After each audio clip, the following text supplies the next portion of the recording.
والحمد للہ رب العالمین۔ درود شریف۔ اللہم صلی علی سیدنا و مولانا محمد وعلی آل سیدنا و مولانا محمد وبارک وسلم وصلی علیہ۔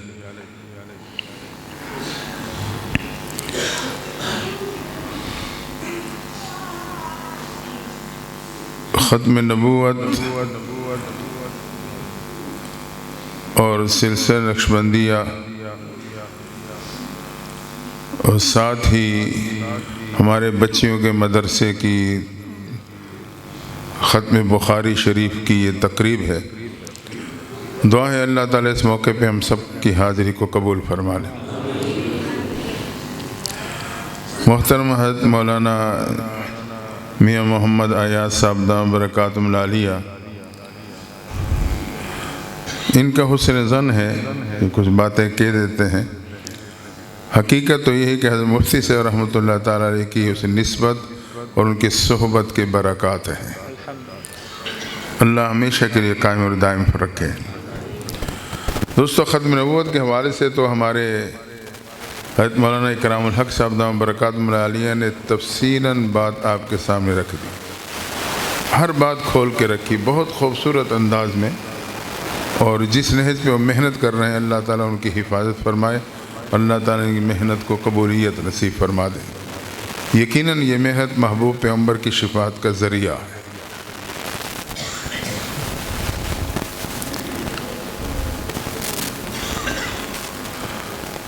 تو بچیوں کے مدرسے کے حوالے سے پہلی بات تو یہ عرض کر دوں کہ یہ مدرسہ تانا دیا جاتا ہے مولویوں نے پاکستان کو مدارستان بنا دیا۔ مولویوں نے نہیں بنایا۔ مدرسے کی بنیاد نہ کسی مولوی نے رکھی ہے نہ کسی وزیر اور مشیر نے رکھی ہے۔ میرے اور آپ کے مدرسے کی بنیاد خالق کائنات نے خود عالم عرش پہ رکھی ہے۔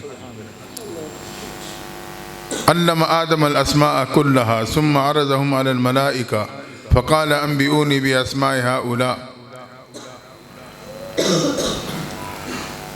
ہمارے محترم مصری خان صاحب رحمۃ اللہ تعالیٰ علیہ، ان کے صاحبزادگان کی اس دعوت کے نتیجے میں اللہ نے آپ سے ملاقات کی سعادت نصیب کی ہے۔ اللہ ان کے قبروں پہ کروڑہ رحمت نازل فرمائے اور ان کی اولاد کی زندگی میں برکتیں ہمیشہ کے لیے قائم اور دائم رکھے۔ تو مدرسے کی بنیاد خالق کائنات نے خود عالم عرش پہ رکھی۔ علم آدم الاسماء کلہا۔ پہلے تعلیم و تعلم کا سلسلہ جاری ہوا، پھر اللہ نے باقاعدہ امتحان لیا۔ امتحان میں صرف حضرت آدم نے صحیح جوابات دے کے پوزیشن حاصل کی۔ پوزیشن حاصل کرنے کے نتیجے میں اللہ نے حضرت آدم کو انعام کے طور پہ زمین کی خلافت عطا کر دی۔ یہ سنت اللہ ہے، تعلیم و تعلم، امتحان، پوزیشن لینے پہ انعام۔ وہاں سے مدرسہ منتقل ہوا، غار حرا میں آیا۔ اقرأ بسم ربک الذی خلق، تعلیم و تعلم کا سلسلہ جاری۔ وہاں سے منتقل ہو کے یہ دار ارقم میں آئے۔ یہ میرے اور آپ کے مدرسے کی تاریخ ہے۔ صفا پہاڑی پہ مدرسہ ہے دار ارقم کے نام پہ۔ محبوب پیغمبر تشریف فرمائے، صدیق اکبر ایک ایک پہ محنت کر کے اس مدرسے میں داخلہ دلوا رہے ہیں۔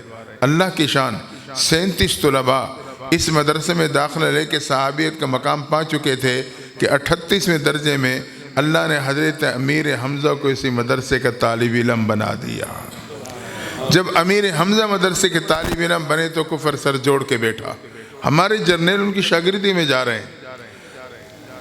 ابو جہل کی صدارت میں اعلیٰ سطح کا اجلاس خانہ کعبہ میں منعقد ہوا۔ مشورہ ہونے لگا کہ مدرسے کا راستہ کیسے روکا جائے، قرآن کی تعلیم کو کیسے ختم کیا جائے۔ فیصلہ یہ لیا کہ مسلمانوں کے پیغمبر کو قتل کر دیا جائے۔ ذمہ داری عمر کو سونپی گئی۔ عمر تلوار لیے غصے کی حالت میں مدرسہ دار ارقم جو صفا پہاڑی پہ قائم تھا اس طرف قدم بڑھانے لگے۔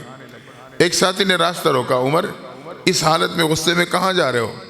کہا مسلمانوں کے پیغمبر کو قتل کرنے چلا ہوں تاکہ مدرسہ اور قرآن کا راستہ ہمیشہ کے لیے بند ہو سکے۔ ساتھی نے کہا عمر پہلے گھر جا کے اپنی بہن کی خبر تو لے لینا، وہ بھی مدرسۃ البنات میں داخلہ لے چکی ہے۔ جب عمر نے سنا کہ جس چیز کو ختم کرنے چلا ہوں وہ تو پہلے میرے دہلیز پہ پہنچ گئی، اور غصے میں آ کے بڑھتے ہوئے قدموں کو پلٹا، اپنی بہن فاطمہ بن خطاب کے دروازے پہ پہنچے۔ گھر میں بہن اور بنوئی استاد سے قرآن پڑھ رہے تھے کہ دروازے پہ دستک ہوئی۔ بہن جان گئی بھائی عمر آ گیا۔ استاد کو کمرے میں بھیجا۔ میاں بیوی دونوں دروازے کی طرف بڑھے۔ قرآن کی درسگاہ کا دروازہ کھلا۔ عمر نے غصے کی حالت میں دیکھا، پوچھا کیا کر رہے تھے؟ دونوں نے بیک آواز کہا کہ قرآن پڑھ رہے تھے۔ عمر نے ایک زوردار تھپڑ بہنوئی کی طرف بڑھانا چاہا۔ فاطمہ بن خطاب آگے بڑھی، خاوند کو بچاتے ہوئے اپنے عمر اور بھائی کا تھپڑ چہرے پہ برداشت کیا۔ عمر کا تماچا تھا جب بہن کے چہرے سے ٹکراتا ہے، بہن زمین پہ گرتی ہے، چہرہ فرش سے ٹکراتا ہے، لیکن ہمت کر کے اٹھ کے آگے بڑھ کے کہنے لگی، عمر یاد رکھنا جس خطاب کا خون تیرے جسم میں ہے اسی خطاب کا خون میرے جسم میں ہے۔ جس ماں کا دودھ تو نے پیا اسی ماں کا دودھ میں نے پیا ہے۔ تو میرے جسم سے جان تو نکال سکتا ہے مگر قرآن کی محبت نہیں نکال سکتا ہے۔ عمر نے جب بہن کا جملہ سنا تو سر جھکا، آنکھیں بند، من کی کھڑکی کھول کے اندر جھانکنے لگے۔ زمین نے جھنجھوڑا، عمر کیوں انتقام پہ اترتا ہے؟ کیوں تعصب پہ آتا ہے؟ کیوں غیروں کے پروپیگنڈے کا شکار ہوتا ہے؟ مدرسے کے دروازہ کھلا ہے، اندر جا کے دیکھ سکتا ہے ان کا نصاب تعلیم کیا ہے، ان کا انداز تعلیم کیا ہے۔ اور مدارس والے یہ تو کردار کا درس دینے والے امن کے داعی ہیں۔ عمر نے آنکھیں کھولی، سر اٹھایا، سامنے کھڑی بہن سے کہنے لگے اچھا مجھے بھی سناؤ کیا پڑھ رہے تھے؟ بہن نے قرآن سننے کے آداب بتلائے، بھائی پاکی حاصل کرنے چلے گئے، استاد کمرے سے باہر آئے۔ اب سبق میں بہن اور بنوئی کے ساتھ بھائی عمر بھی شامل۔ سبق سورہ طٰہٰ کی ایک آیت پہ رکا تھا، استاد نے وہیں سے آغاز کیا، اننی انا اللہ لا الہ الا انا فاعبدنی واقم الصلاۃ لذکری۔ اللہ اپنا تعارف کرا رہا ہے۔ عمر اہل لسان تھے، جب آیت سنی بے اختیار زبان سے تعریفی جملے نکلے، یہ تو بہت ہی خوبصورت کلام ہے، مجھے ابھی اپنے پیغمبر کے قدموں میں لے جاؤ، یہ سننا تھا۔ صحابی رسول تڑپ کے کہنے لگے، عمر تجھے مبارک ہو، تیرے پہ قرآن کی درسگاہ کا دروازہ نہیں، حقیقت میں تیرے پہ ایمان کا دروازہ کھل چکا ہے۔ معلوم ہوا کہ مدارس میں اور آپ کے ایمان کے تحفظ کے قلعے ہیں، اس لیے مساجد اور مدارس کے ساتھ جڑ کے رہے، علماء کے قریب آئے۔ عمر پہنچے مدرسے دار ارقم کے دروازے پہ، دستک دی، صحابی نے جھانک کے دیکھا تو چہرے پہ پریشانی کے آثار آ گئے۔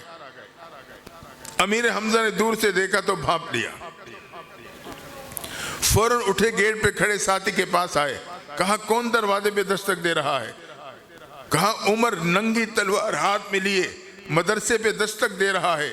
امیر حمزہ نے کہا ہٹو، دروازہ میں کھولوں گا، اچھی نیت سے آئے خوش آمدید کہوں گا، بری نیت سے آئے اسی کی تلوار سے اس کا سر قلم کر دوں گا۔ حضرت امیر حمزہ آگے بڑھے، مدرسے دار ارقم کا دروازہ کھولا۔ جیسے ہی دروازہ کھولا عمر کی نگاہیں اٹھی تو امیر حمزہ کے چہرے سے ٹکرا گئی۔ عمر نے اٹھی نگاہوں کو فوراً جھکا لیا، امیر حمزہ نے اپنے جمے ہوئے قدموں کو ہٹا لیا۔ عمر نے قدم بڑھائے، صحابہ نے راستہ دے دیا۔ عمر بڑھتے ہوئے محبوب کے قدموں میں جا کے بیٹھے، چہرے انور کو دیکھ کے کہنے لگے، اللہ کے نبی مجھے کلمہ پڑھا دو، یہ سننا تھا۔ تاریخ اسلام کا سب سے پہلا موقع ہے، مدرسے دار ارقم کی فضا نعرے تکبیر سے گونج جاتی ہے۔ صحابہ نے اللہ کی عظمت اور کبریائی کو بیان کر دیا کہ عمر بھی ایمان کے دامن میں آ چکا ہے۔ وہاں سے مدرسہ منتقل ہوا، مسجد نبی میں اس کا قیام ہوا، جہاں باقاعدہ مسافر طلباء کا بھی انتظام ہوا۔ مسجد نبی کے تنور درخت کی شاخیں اللہ نے پوری کائنات پہ پھیلا دی۔ آج یہ جو بچیوں کا مدرسہ ہے یا مسجد میں بچوں کی کلاس ہے، یہ اس عمارت کا نام نہیں، حقیقت میں اس تنور درخت کی شاخ کا سایہ ہے جو اللہ نے اس عمارت کی صورت میں اس علاقے پہ ڈال دیا ہے۔ اگر اس شاخ کے نیچے جمع رہے، ادارے کی ضروریات کو سمجھا، ان کے معاون بنے، اپنی بچیوں کو علم حاصل کرنے کے لیے داخل کیا، اگر اس شاخ کے نیچے ہم جمع رہے تو قیامت کے دن اللہ مجھے اور آپ کو عرش کے سائے کے نیچے جمع فرما دے گا۔ یہ میرے اور آپ کے مدرسے کی تاریخ ہے۔ خوش قسمت ہے وہ بچیاں جو دین کا تعلیم، قرآن و حدیث کی تعلیم حاصل کر رہی ہیں، وہ ماں باپ سعادت مند ہیں۔ بچیوں کا مدرسہ حقیقت میں بیوٹی پارلر سینٹر ہے۔ آج عمومی طور پہ خوشی کے موقع پہ بچیوں کو بیوٹی پارلر سینٹر بھیجا جاتا ہے، وہاں ایک خاتون اپنے ہنر کے مطابق اس کے چہرے پہ مختلف رنگ چڑھاتی ہے، مقصد یہ ہوتا ہے کہ اس کا حسن دوبالا ہو جائے، خاوند کے سامنے جائے تو پہلی نظر میں اس کی محبوب بن جائے۔ دوستو وہ حسن تو پانی پڑنے سے زائل ہو جاتا ہے، پسینہ آنے سے زائل ہو جاتا ہے، نہیں تو جب موت پنجہ گاڑتی ہے تو حسن کو چھین لیتی۔ اصل بیوٹی پارلر سینٹر وہ بچیوں کے قرآنی اور دینی مدارس ہیں کہ ان کو قرآن کے رنگ میں رنگا جاتا ہے، دین کے اور اخلاق کے زیور سے آراستہ کیا جاتا ہے۔ یہ حسن وہ حسن ہے، نہ پانی سے زائل نہ پسینے سے زائل، اگر موت بھی پنجہ گاڑ لے اس حسن کو اس سے جدا نہیں کر سکتی ہے۔ یہی تو وجہ ہے کونسلر سے لے کے صدر تک کوئی بھی دنیا سے چلے جائے، جب اس کے قبر پہ پھٹی لگاتے ہیں لوگ، اس پہ لکھتے ہیں صاحب کا وزیر، صاحب کا مشیر، صاحب کا MNA، صاحب کا MPA، جو بھی عہدہ ہے وہ صاحب کا تھا، پہلے تھا، اب نہیں ہے۔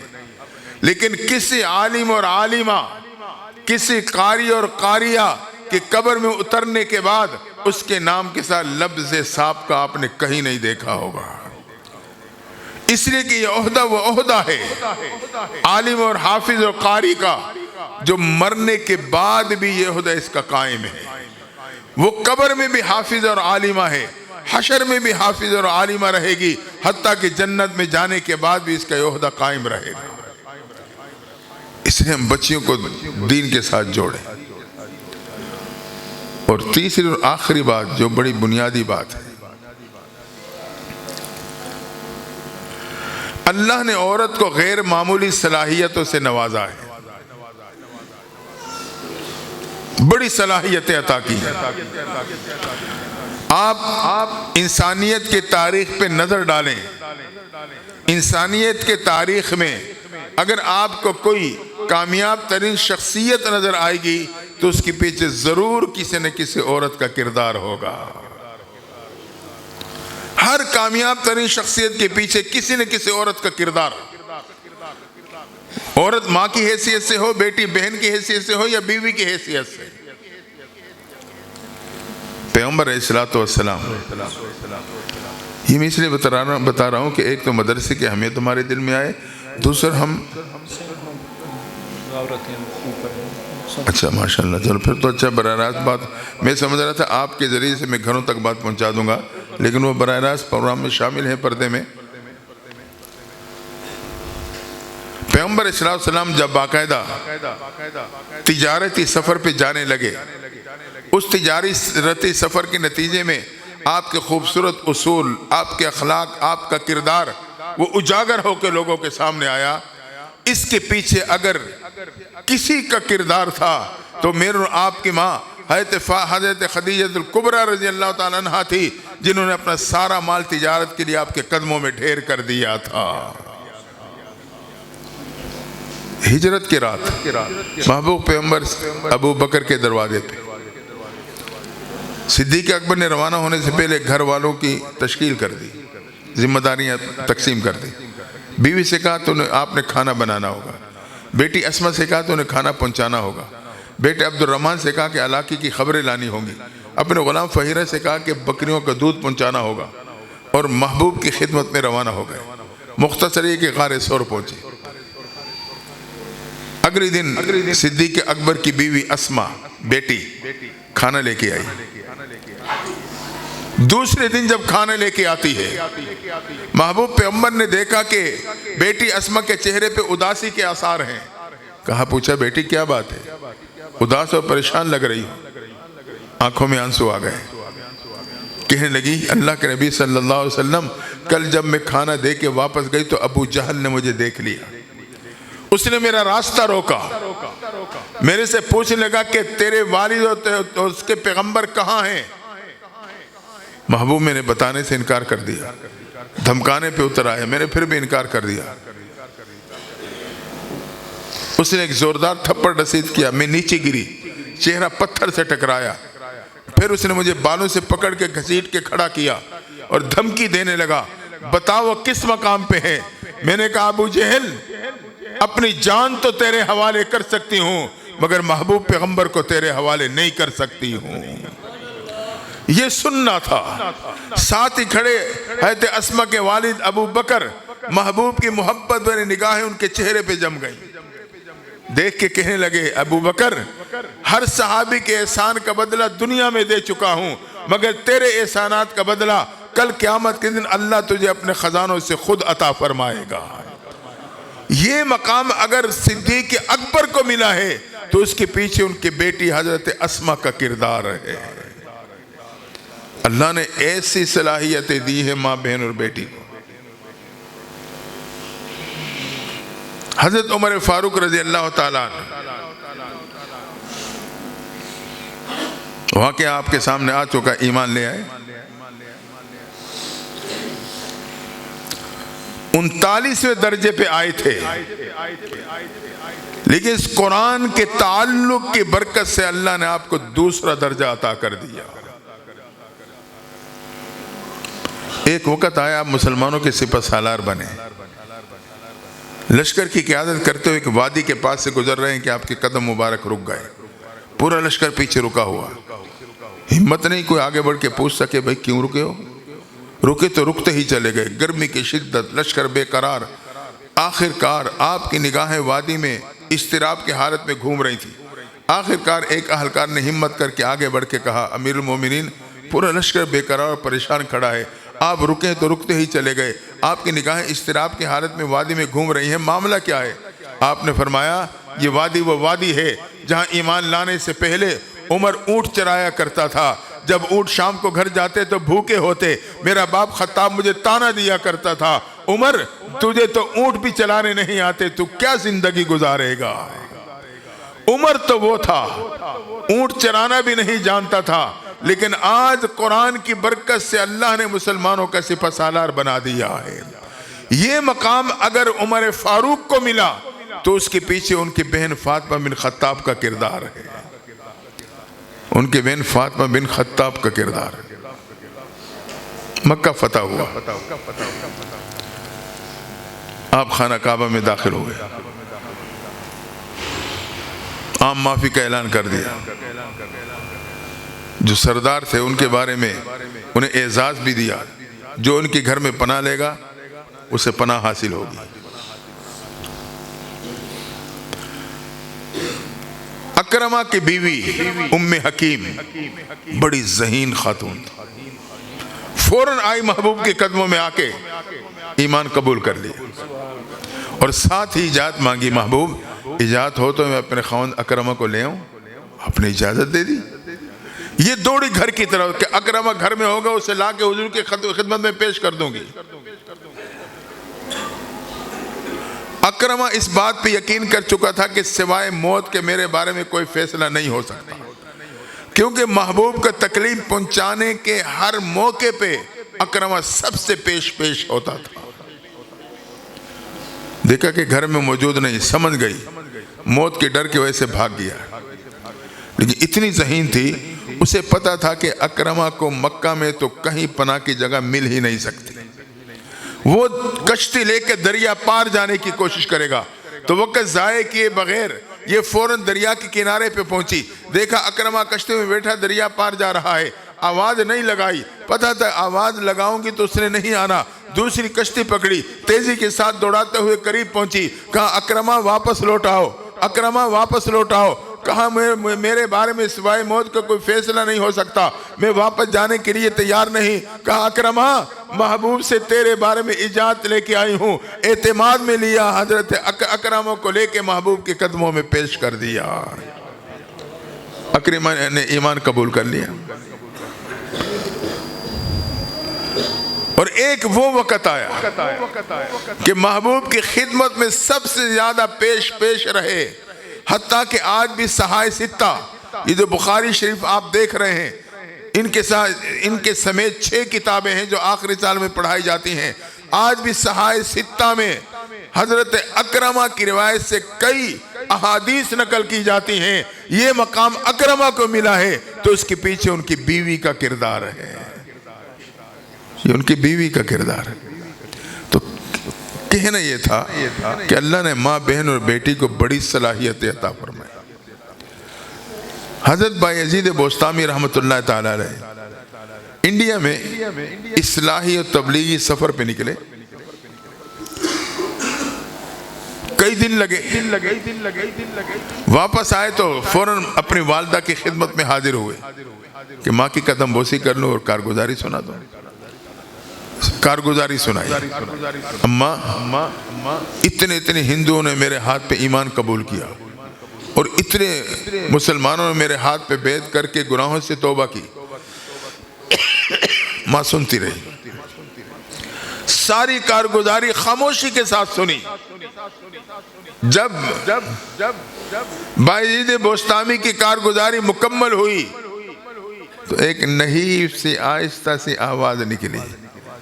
کہا بیٹا یہ تیرا کمال نہیں تیری ماں کا کمال ہے.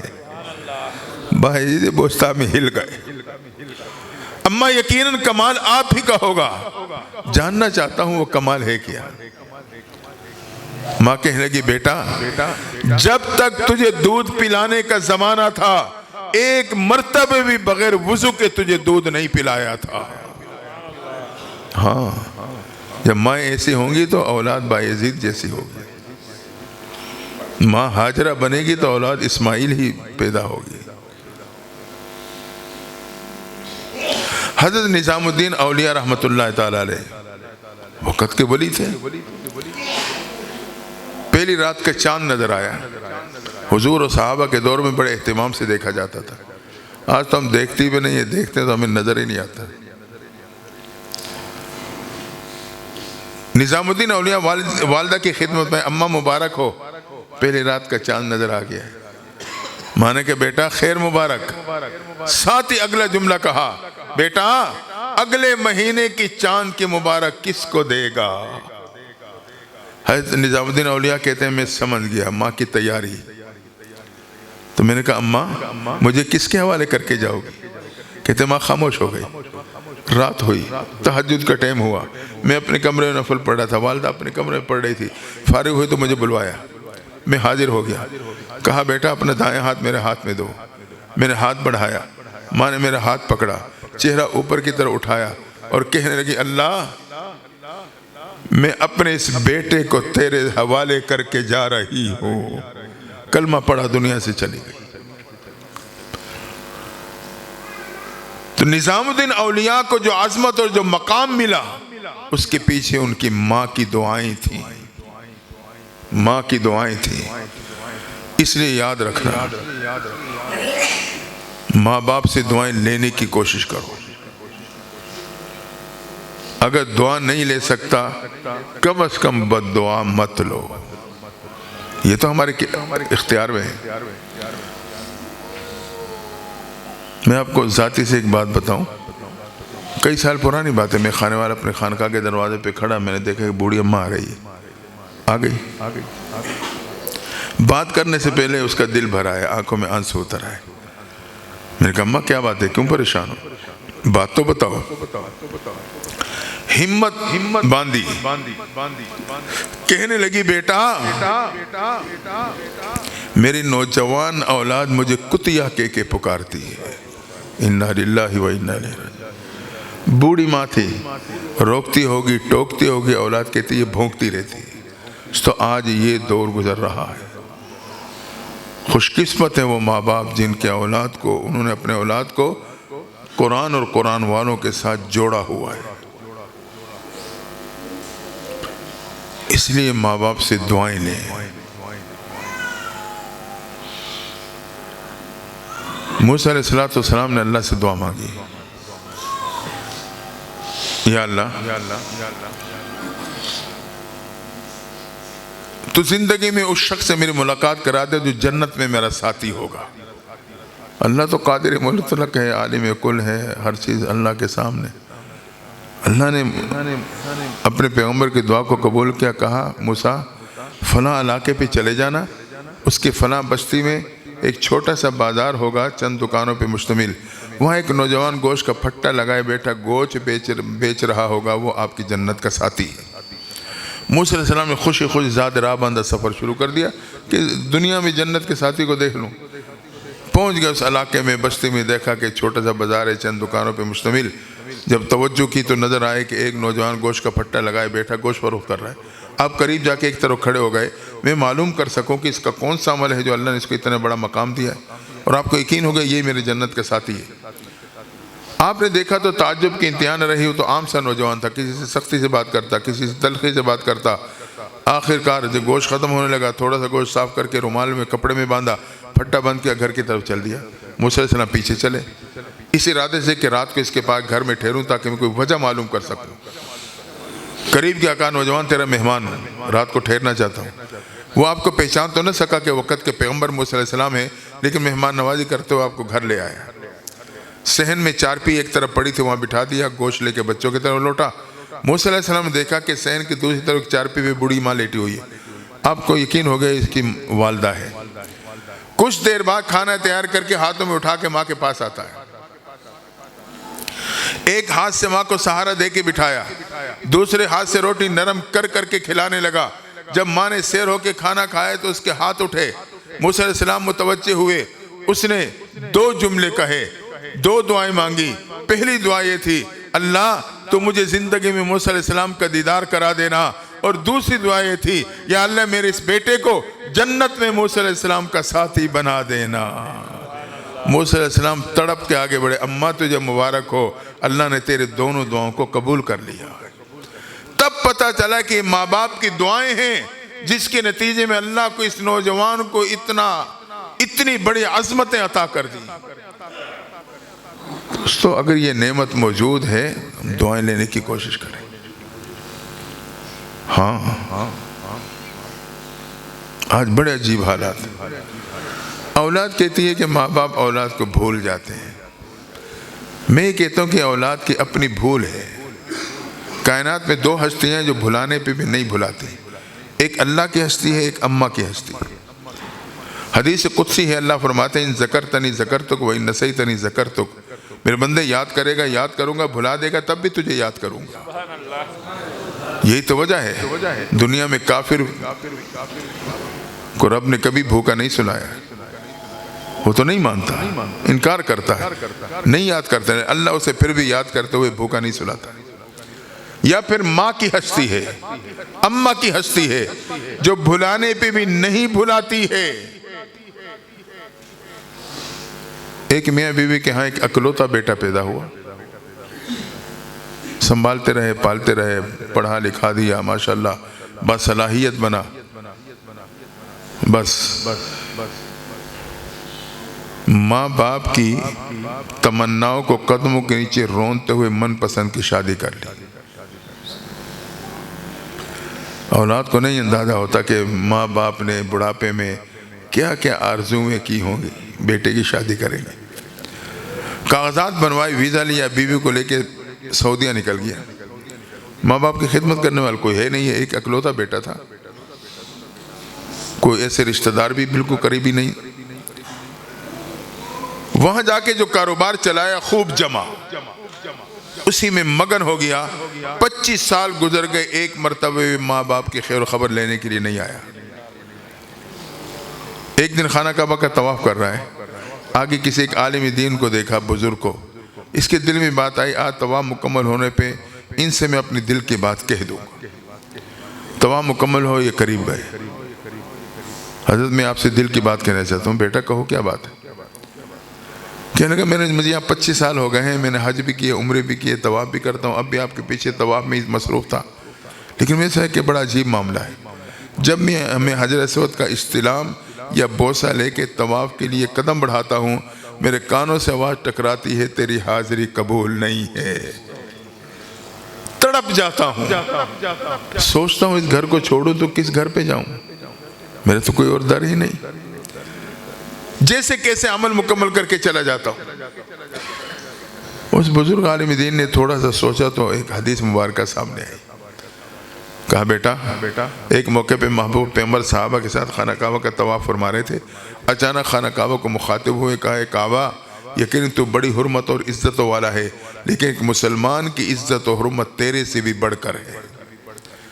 بیٹا لگتا ہے تو کسی کا دل توڑ کے آیا ہے، یہ سننا تھا۔ نوجوان کو ماضی کی کہانی یاد آ گئی، کسی کا کیا اپنے بوڑھے ماں باپ کے دل توڑ کے بیٹھا ہو، عزم کر لیا کہ اب جاؤں گا، خیر و خبر لوں گا۔ کاغذات بنائے، ویزا لیا، پہنچا پاکستان، ایئرپورٹ سے اپنے شہر، وہاں تک تو پہنچا، آگے 25 سال میں نقشے بدل چکے تھے، اسے نہیں اندازہ بوڑھے ماں باپ کو کس چار دیوار میں چھوڑ کے گیا تھا۔ وہیں باہر بیٹھ گیا، ایک نوجوان بستی کی طرف سے آ رہا تھا، آگے بڑھ کے کہا نوجوان بستی کا رہنے والا؟ اس نے کہا بستی کا رہنے والا ہوں۔ کہا تو بتا سکتا ہے، یہاں ایک بوڑھے ماں باپ تھے، اس کے ایک اکلوتا بیٹا تھا، اس نے من پسند کی شادی کی اور انہیں چھوڑ کے چلا گیا؟ اس نے کہا ہاں میں جانتا ہوں۔ اس بوڑھے ماں باپ کے ایک بدبخت بیٹا تھا، 25 سال گزر گئے، ایک مرتبہ بھی خیر و خبر نہیں لی۔ 4 دن قبل اس کا بوڑھا باپ دنیا سے جا چکا ہے، ماں بالکل لاغر حالت میں چارپی پہ پڑی ہے، کوئی خدمت کرنے والا، کھلانے پلانے والا نہیں۔ ہاں اس بستی میں کسی کو کوئی خیال آ جائے، گھر میں کچھ پکایا تو کچھ نہ کچھ بڑی اماں کے لیے بھیج دیتے ہیں۔ میری ماں بھی کبھی کبھی مجھے دے کے بھیجتی ہے، بیٹا جاؤ بڑی اماں کو اپنے ہاتھوں سے کھلا کے آنا۔ جب میں جاتا ہوں، قریب ہوتا ہوں اپنے ہاتھوں سے کھلانے کے لیے، تو میری نگاہیں کیا دیکھتی ہیں؟ بڑی اماں کی گوئے کے ہونٹ ہل رہے ہوتے ہیں۔ جب میں کان لگا کے سنتا ہوں، آج بھی وہ اپنے اسے بیٹے کا نام لے کے اسے یاد کر رہی ہوتی ہے۔ نوجوان کی چیخیں نکل گئیں، کہ وہ بدبخت میں ہوں۔ پہنچا دروازے پہ، قدم رک گئے، ماں تو سلام کا جواب نہیں دے گی، دیکھے گی بھی نہیں۔ اسے کیا معلوم تھا کہ ماں کیا ہوتی ہے؟ دوستو ماں 4 صفات کا مجموعہ ہے: اخلاص، محبت، ایثار اور صبر۔ وہ اولاد کے ساتھ اخلاص بھری محبت کرتی، ایثار کا معاملہ رکھتی ہے، پہلے کھلائے گی پھر کھائے گی، پہلے پلائے گی پھر پیے گی، پہلے سلائے گی پھر سوئے گی۔ ہر خوشی میں اولاد آگے خود پیچھے، ہر غم میں خود آگے اولاد پیچھے۔ لیکن وہی اولاد جب جوانی کو پہنچتی ہے اور اپنی زبان سے اپنے بوڑھے ماں باپ کو تکلیف پہنچاتی ہے، تو ماں پھر اس پہ صبر کرتی ہے۔ پہلے ایثار کرتی رہی، اب صبر کرتی ہوں، کہتی میں کیا کروں، میں تو ماں ہوں، یہ نافرمان نکلا تو اس کی اپنی قسمت۔ خیر ہمت کر کے 4 دیواری میں قدم رکھے، ماں کی چارپی کے پاس گیا، اماں تیرا فلاں بیٹا آ گیا ہوں۔ یہ سننا تھا، ایک لاغر جسم میں زندگی کی لہر دوڑی، جھٹکے سے وہ جسم اٹھ کے بیٹھا۔ بیٹا آنے میں بہت دیر کر دی،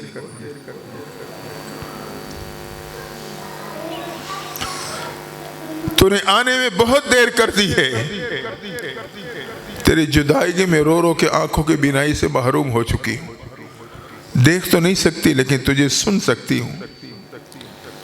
اب ایک کمزور سا ہاتھ کپ کپاتا ہوا آگے بڑھا، بیٹے کے سر کو قریب کر کے پیشانی پہ بوسہ لیا، بوسہ لیتے ہی یہ لاغر جسم جھٹکے سے گرا اور ہمیشہ کے لیے ٹھنڈا ہو گیا۔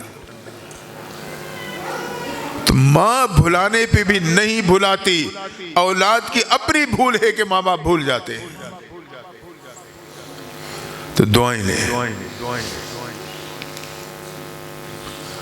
ماں باپ اگر 2 لگا دیں 4 سنا دیں تو بیٹا ہوں میں، میری عزت میں کوئی کمی نہیں آتی۔ لیکن آج حالت یہ ہے، بوڑھا باپ جب نوجوان بیٹے سے بات کرنا چاہتا ہے تو پہلے وہ اپنے ذہن میں الفاظ کا چناؤ کرتا ہے، کوئی ایسا جملہ نہ کہہ دو جو میرے بیٹے کو برا لگ جائے۔ آج باپ کی یہ حالت ہے، بات کرنے سے پہلے الفاظ کا چناؤ کرے گا، کوئی ایسا جملہ زبان سے نہ نکل جائے کہ میرے بیٹا ناراض ہو جائے۔ دوستو اس نعمت کی قدر کر لیں،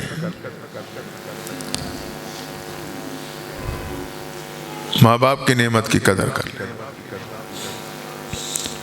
لیکن ایک جملہ ساتھ کہوں گا، بعد میں علماء سے میاں صاحب سے آپ پھر پوچھیں، ماں باپ کا مقام تو اپنی جگہ پہ مسلم، اس میں آپ کمی نہیں کر سکتے۔ وَلَا تَقُلْ لَهُمَا اُفٍّ، آپ ماں باپ کو اف بھی نہیں کہہ سکتے۔ اس کا کیا مطلب کہ منہ سے پھونک نہیں مار سکتے؟ نہیں، اس کا مطلب یہ ہے کہ انہوں نے آپ کو کوئی بات کہہ دی اور آپ کو اچھی نہیں لگی تو آپ ماں باپ کے سامنے چہرے پہ وٹ بھی نہیں ڈالو گے تاکہ انہیں نوٹ ہو جائے کہ میرے بیٹوں کے بات بری لگ گئی۔ آپ نوٹ بھی نہیں کراؤ گے اپنے کسی علامت سے۔ چہرے پہ وٹ تک نہیں آنے چاہیے کہ ماں باپ کو یہ نوٹ ہو جائے بیٹے کو بات بری لگ گئی. یہ ہے وَلَا تَقُلْ لَهُمَا اُفٍّ، اف تک نہیں کہنا. ماں باپ کا تو یہ مقام. لیکن یاد رکھنا، میں اس طرف نہیں جانا چاہتا، ٹائم کافی ہو گیا. بیوی بچوں کے بھی مسلم حقوق ہیں. بیوی بچوں کے بھی مسلم حقوق ہیں. اس پہ کسی اور موقع پہ بات کریں گے. تو ماں باپ کی خدمت، ان سے دعائیں لیں. میری دنیا بھی سنور جائے گی، آخرت بھی سنور جائے گی. آئیں، آج تک تو ہم نے غفلت کا شکار رہے، آج سچی پکی توبہ کر لیں اس مجلس میں. میرا رب بڑا کریم ہے، بڑا قدردان ذات ہے. حضرت عبداللہ ابن مبارک رحمۃ اللہ تعالی کے بارے میں آتا ہے، والد کا نام مبارک تھا، باغ کے مالی تھے. امانتداری کے بنیاد پہ اسی باغ کے مالک اللہ نے بنا دیا. شادی ہوئی، اللہ نے بیٹا دیا، نام عبداللہ رکھا. عبداللہ ابن مبارک پہ معروف ہو گئے. مال و دولت کی فراوانی تھی. خوبصورت نوجوان، حسین لباس تنظیم کرنے والا، عیش و عشرت کا شکار ہونے لگا. حتیٰ کہ ایک رات ایک عورت سے ایک ملاقات طے ہو گئی. عبداللہ ابن مبارک اس مقام پہ پہنچے، انتظار کرنے لگے. وہ عورت وعدے کے مطابق نہ پہنچی. رات کا آدھا حصہ گزرا، اکثر حصہ گزرا، نہ پہنچی. حتیٰ کہ فجر کی اذانیں آ گئیں. اب عبداللہ ابن مبارک کے دل پہ ایک چوٹ لگی. کہنے لگے عبداللہ ابن مبارک، جس کے لیے تو نے ساری رات جاگ کے گزاری وہ تو تجھے نہ ملی. اگر یہ رات تو اپنے رب کے لیے جاگ کے گزار دیتا، آج تیرا رب تجھے ضرور مل جاتا. یہ بات دل میں آنی تھی کہ جہاں گناہ کے ارادے سے نوجوان کھڑا تو وہیں پکی توبہ کر لے، پکی توبہ کر لے. صبح ہو چکی تھی. اب اس نوجوان نے سوچا کہ اب میں سیدھا گھر نہیں جاؤں گا، پہلے جاؤں گا مدرسے کی طرف جہاں مدرسہ ہے. وہاں جا کے میں اللہ اور اللہ کے نبی کے احکامات، طریقے سیکھوں گا، اس کے مطابق زندگی گزاروں گا. توبہ کر کے علم حاصل کرنے کی نیت سے نوجوان چلا. تھوڑا آگے بڑھا، ایک سفید ریش بزرگ بھی ساتھ ہو لیے. دونوں کا سفر کٹھا طے ہونے لگا. دونوں نے دیکھا کہ سخت موسم ہے، شدت کی گرمی ہے، دھوپ ہے، لیکن ہمیں کوئی تپش محسوس نہیں ہو رہی. تو دائیں بائیں کا جائزہ لیا، چہرہ اٹھائے تو کیا دیکھا؟ بادل کا ٹکڑا ان پہ سایہ کیے ساتھ ساتھ چل رہا تھا. نوجوان نے سوچا بزرگوں کی برکت، بزرگوں نے سوچا اس سفید بالوں کی برکت، اللہ نے مہربانی کا معاملہ فرما دیا. لیکن جب دونوں ایک چوراہے پہ پہنچے جہاں سے نوجوان کا راستہ جدا ہونا تھا، بڑے میاں تو سیدھا چلے، نوجوان مدرسے کی طرف دوسری طرف مڑا. اب بڑے میاں تھوڑا آگے گئے تو گرمی ستانے لگی. ادھر ادھر دیکھنے لگے، جائزہ لینے لگے. کیا دیکھا کہ بادل کا ٹکڑا اس کے سر پہ نہیں، نوجوان کے سر پہ جا رہا تھا. وہیں سے قدم پلٹے، تیز سے قدم اٹھائے، نوجوان کے پاس پہنچے، روک کر کہنے لگے بیٹا سچ بتا کیا عمل کرتا ہے؟ عبداللہ ابن مبارک نے کہا بڑے میاں میرے دامن میں کوئی عمل نہیں، میں غفلت کا شکار ہوں. نہیں بیٹا سچ بتا کیا عمل کرتا ہے؟ اللہ نے جوانی میں تجھے اعزاز دیا کہ بادل کا ٹکڑا تیرے پہ سائبان بن کے ساتھ ساتھ چل رہا ہے. نوجوان رو پڑا. عبداللہ ابن مبارک رو پڑے. کہا میرے دامن میں نیکی تو نہیں، لیکن رات کو میں نے گناہوں پہ پکی توبہ کی ہے. مجھے اللہ کی رحمت سے امید ہے، اس نے میری اس توبہ کو قبول کرتے ہوئے دنیا کے تپس سے بچا لیا، وہ کل قیامت کے دن مجھے جہنم کے تپس سے بھی بچا لے گا. دعا ہے اللہ تعالیٰ ہم سب کو سچی پکی توبہ نصیب فرمائے، اور اللہ ہم سب کو عمل کی توفیق عطا فرما دے. ہمارے مائیں بہن اور بیٹیاں اللہ تعالیٰ انہیں اسی طرح باصلاحیت زندگی نصیب فرمائے. وآخر دعوانا الحمدللہ.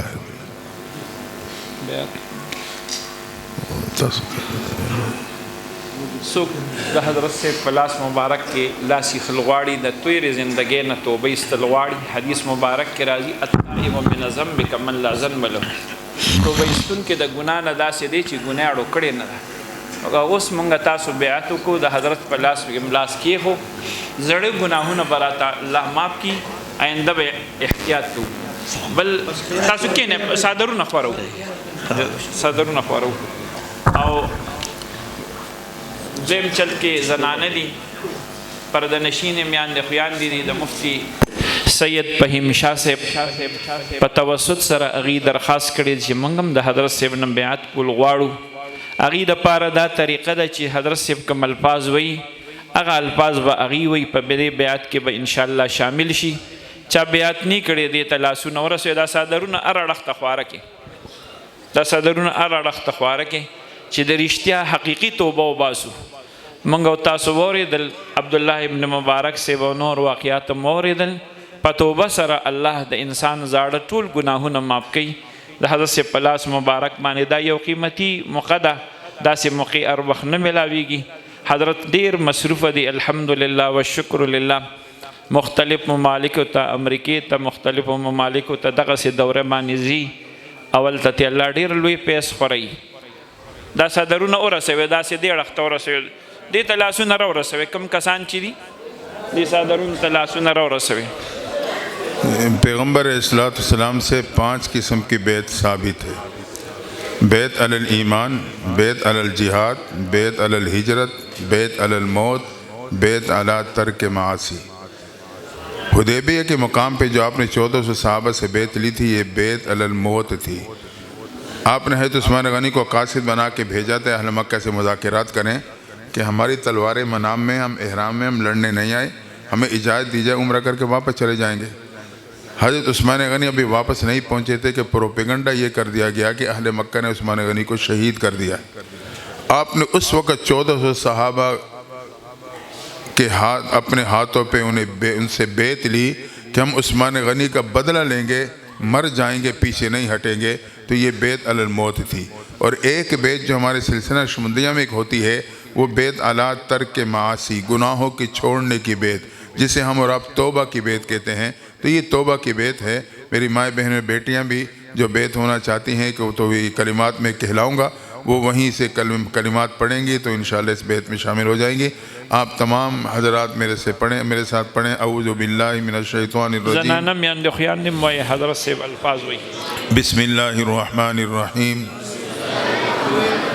آمنت باللہ کما ہوا باسمائہ وصفاتہ وقبلت جمیع احکامہ اقرار باللسان وتصدیق بالقلب اشہد ان لا الہ الا اللہ واشہد ان محمدا عبدہ ورسولہ استغفر اللہ ربی من کل ذنب واتوب الیہ صلی اللہ تعالی علی خیر خلقہ محمد وآلہ واصحابہ اجمعین یا اللہ بچپن سے لے کر اب تک جو گناہ کیے ہیں ہم اس سے توبہ کرتے ہیں ہمارے گناہوں کو معاف فرما یا اللہ یہ وعدہ کرتے ہیں تیری دین کی خدمت کریں گے اپنی جان سے ہو مال سے ہو اپنی طاقت کے مطابق اور یہ وعدہ کرتے ہیں جائز حکم میں مرشد کی مخالفت نہیں کریں گے آپ سلسلہ شمندیہ میں شامل ہو چکے ہیں اس کے مختصر سے وظائف ہیں پہلا وظیفہ درود شریف کی تسبیح ہے اللہم صلی علی محمد وعلی آل محمد نماز والا ہو یا مختصر صلی اللہ علیہ وسلم یہ مختصر بھی ہے مکمل بھی ہے 24 گھنٹے میں کوشش کریں کم از کم ایک تسبیح درود شریف کی ہو ایک تسبیح درود شریف کی کریں اگر کوئی صبح شام کرتا ہے بہت بہتر ایک تسبیح کرنا لازمی اور ضروری سمجھیں دوسرا وظیفہ استغفار ہے استغفر اللہ ربی من کل ذنب واتوب الیہ ایک تسبیح استغفار تیسرا وظیفہ قرآن مجید کی تلاوت روزانہ ایک پارہ ہو یا آدھا پارہ ہو پاؤ ہو رکوع دو رکوع حافظ قرآن منزل کے مطابق پڑھے لیکن کچھ نہ کچھ حصہ تلاوت ضرور کریں یہ تین وظائف ذکر لسانی میں ہیں درود شریف استغفار اور قرآن مجید کی تلاوت اور چوتھا وظیفہ وہ ذکر قلبی ہے دل کا ذکر اس کی ترتیب یہ ہے کہ آپ یہ خیال کریں جیسے میرے منہ میں زبان ہے وہ اللہ کا نام لیتی ہے اسی طریقے سے دل ہے اور یہ کہتا ہے اللہ اللہ اللہ یہ اپنے بلند آواز سے نہیں کہنا دل ہی دل میں آپ نے اللہ اللہ کا تصور باندھنا ہے اور اللہ اللہ کا ذکر کرنا ہے تو